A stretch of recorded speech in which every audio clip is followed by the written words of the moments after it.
Are you ready? 3, 2, 1! Hey guys, welcome back to another video. I hope you guys are well and are ready to hear what I have to say. So my first topic I want to cover is how to deal with an injury, how to deal with, if you pulled a muscle or you've had a muscle spasm or you've strained a muscle either in your upper body or in your lower body. And some things that I apply in my routine that helps me get through that process and really takes me out of that space. I wanted to talk about the strongest muscle in our body, the biggest muscle in our body, which is not what we think. It is basically the place where we think from. So it's our brain, the biggest muscle in our body. We really need to keep it healthy. We really need to look after it. And our brain is full of questions. And our brain does not stop thinking. We may think that it stops thinking when we sleep. But how often do you wake up and you go to someone that, that means something to you and you go up to them and you say, I had a bad dream. Even in our sleep, we are thinking. Okay. So I wanted to talk about what I just said. Some questions that come to mind or that we think about on a daily basis is how do we lose weight? How do we become more successful? There's so many how-tos that we seek from other people's houses, but we do not check to see if we have those items in our own house. So let's say we're going on holiday. We need to pack our luggage. We're not going to go into somebody else's house looking for clothes. We're going to look in our own house first. But today's mentality, today's generation, what we do is we go looking in somebody else's house for the luggage to take on the holiday, when we need to just look in all of the areas in our house and see if we have it. And we live in a society, we live in a space where we want everything to be 30 seconds. But I'm here to tell you that if we look for 30 seconds, that thing is going to be only for 30 seconds. We expect longevity, from that 30 seconds. But the reality is, you get out what you put in, and don't get into something that you don't know how to get out of. So it's the same thing with this that I want to talk to you guys about. When you're coming out of an injury, just do active recovery, low intensity workouts. This is what I do. Don't use that muscle that you've injured or you've pulled, because you're going to prolong your injury and that recovery process. If you go into ego or we do what looks good for camera, then we are basically slowing down our progressive overload. Stretching is the thing to go to when we have pulled a muscle or we've strained a muscle, but we need to know how to do stretching correctly. So in case of a pulled muscle or a spasm, what helps me is to leave it be. Let it do what it needs to do, and then I'll come to it, and then I'll get into the therapy process. You can try foam rolling, as studies shows that typical stretching isn't clinically beneficial for relief. Foam rolling is also like a self-massage. This can decrease joint pain. For example, if we don't know how to stretch, we might overextend in stretching, which can, give us another injury on the plate that we need to deal with. Foam stretching, what it does is it increases circulation. It also improves mobility. So how to use a rolling foam? What you want to do is you want to go up and down your muscle, the one that's hurt, and you really want to point pick and really hold the foam or hold your weight onto the foam where you have the most soreness, but do so correctly. Do it slowly. You don't want to rush this process, and you also want to do this very gently. You can also try ice baths or cold showers, known as cold therapy. If you're working out just to stay fit and healthy, I wouldn't suggest you do this. But if you're marching towards an extreme goal, then you know what you're doing, and you need to do cold therapy for muscle soreness. Make sure we are active and don't let go in case of an injury, because then we're slowing down and shutting down absolutely everything. Let's say we have a big building, one of the floors doesn't work. Does that mean the manager or the person that owns the building shuts down the whole building? No, it means you put that floor under renovation, and then you keep the business going, you keep customers going, or you keep the other parts of the building going. Right? That doesn't mean the building shuts down. It's the same thing with us. If we have a sore muscle, then don't work that muscle, but do something called active recovery. And the way I do active recovery is, of course, doing light workouts, but I also do it at home. I also do it when I'm not working out. It doesn't have to necessarily be in a gym or in your working out space. You can do active recovery anywhere. So the way I do active recovery, it's a good habit as well. It'll get you in the habit of being independent, being responsible. What you want to do is when you wake up, you want to make your bed. So when you're lifting those sheets, when you're lifting the pillow, when you're sorting out your sheets, when you're lifting your quilt or whatever, you're using your muscles. You're going up and down. So you're using your legs, you're using your body, and it's active recovery. You're not picking 50, 60 kg of weight. You're not picking 150 kg of weight. You're not deadlifting anything. You're not bench pressing anything. You're not doing push-ups. You're doing simple everyday tasks, which can be considered as active recovery, which is what I do. So I've already done like a warm-up when I do eventually go to work out. The other thing I wanted to say is, drink lots of water if you have sore muscles. Good food. You want to rest, and you want to stay active. I totally now understand. The only time I need to put stress on myself, is when I'm working out. Because even if you're dealing with an injury and you don't want to put stress on yourself or your muscles, the only time you and I need to put stress on ourselves is when we're in the gym or when we're in the space where we work out. Right? So we need to relax. Also known as R&R, rest and recovery. I also have, I'm going to have a series called R&R where I do, I have a name for it, but I'll let you guys know later.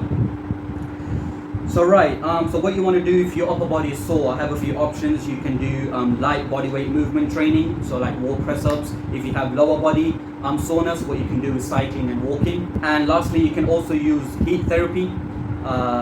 It is known to decrease soreness in your muscles. Don't do it straight after your workout or straight after you pull a muscle.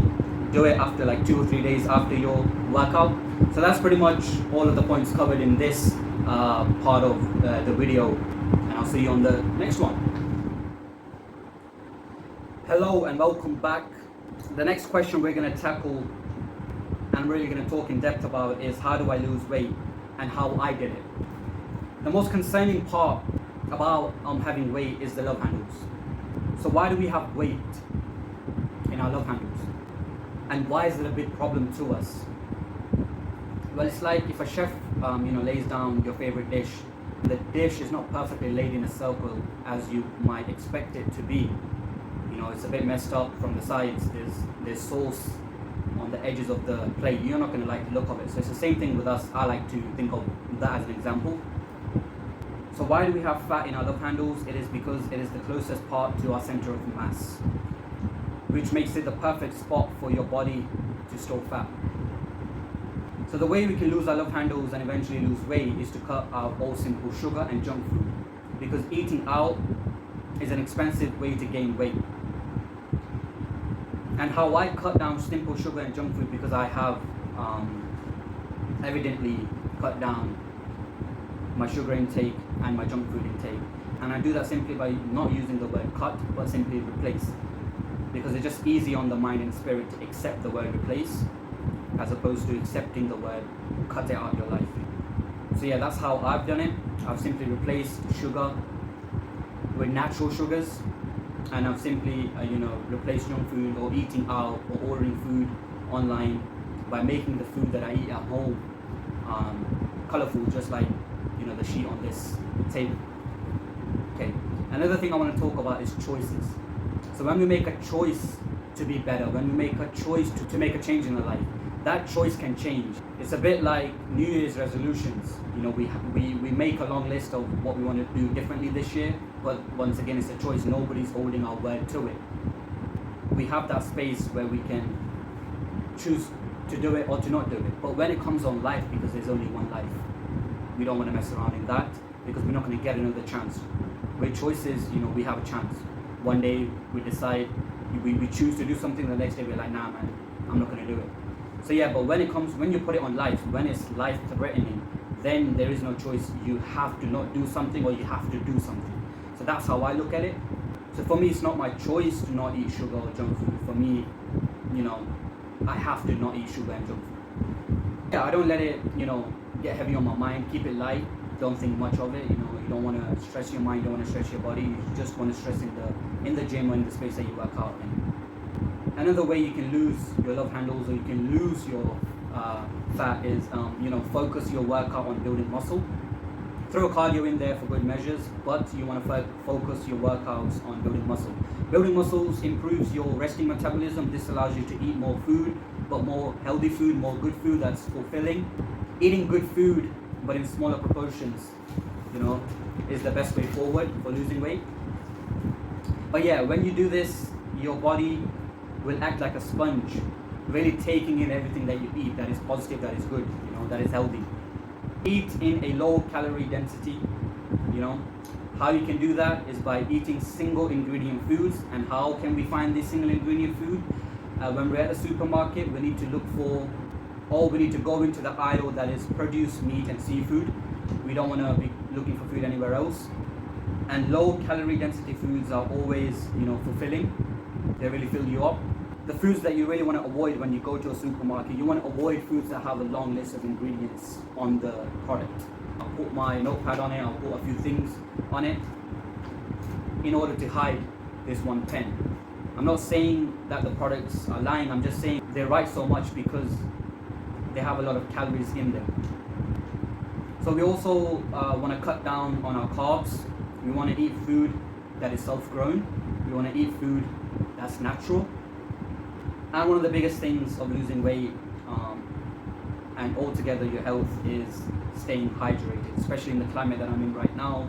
It is very hot, so you will sweat, you will lose things that you need in the body in your sweat, so you need to drink a lot of water. It also helps in recovery as well. It also helps you fill up. What to eat and how long to work out will be in future videos. So you want to eat foods that are fulfilling, like I've said before, but in small proportions. You want to focus on 3 things before you do the extreme or before you go into any sort of workouts or activity. You want to focus on your posture, flexibility and balance. These are 3 things that I'm doing day in and day out, and they are helping me a lot being a better athlete. And one of the biggest lessons that I've learned is to let your body talk to you while you're working out. Don't let this talk to you. Don't be in that tunnel vision. Don't be in that beast mode. Let your body talk to you. Listen to your body for it to listen to you. How often do you find yourself in a predicament where you're with a friend, you're speaking to them, and they're not listening to you, right? So if this was a swap scenario, they're talking to you, right? And if they've not listened to you in the past, you're going to have the tendency to not listen to them. Listen to your body for it to listen to you. Some workouts are really hard on our joints and they're not really good for long-term health, like your standard burpees. They're not good for your back or your knees. They might be a good exercise, but they're not good for your joints, your knees, ankles. When you come down with the weight, your wrists. What you can do is bed burpees. They're really good. They'll do the same thing, but just it's a little bit safer. Go extreme if you have extreme goals. Sprint for the bus if the bus is leaving. Okay? If the bus is there, people are getting into that bus, you don't need to sprint. So only do extreme, only put extra stress on your body and your mind when you have an extreme goal. When you're competing in a tournament, or you're bodybuilding, or you're doing weightlifting, you're doing world strongest man, whatever you're doing. Alright? Go extreme if the goal is extreme. You're just doing it to stay fit and healthy, but don't go so extreme. To lose weight, do high intensity interval training. And the way I do that is when I'm taking a breather, when I'm in my break period, I also am working as well. I just do activities that allow me to breathe as well as take a rest, but I do not stop moving. High intensity interval training was featured in a university study and proven by science to work. Faster results with less time is what you will get in high intensity interval training, which is everything that we're looking for nowadays. Alright guys, so that's all I had to say. All of my topics are covered, like I promised in the video. I've talked about everything that I wanted to talk about. I hope you get to the end of this video, and I'll see you on the next one. Take care.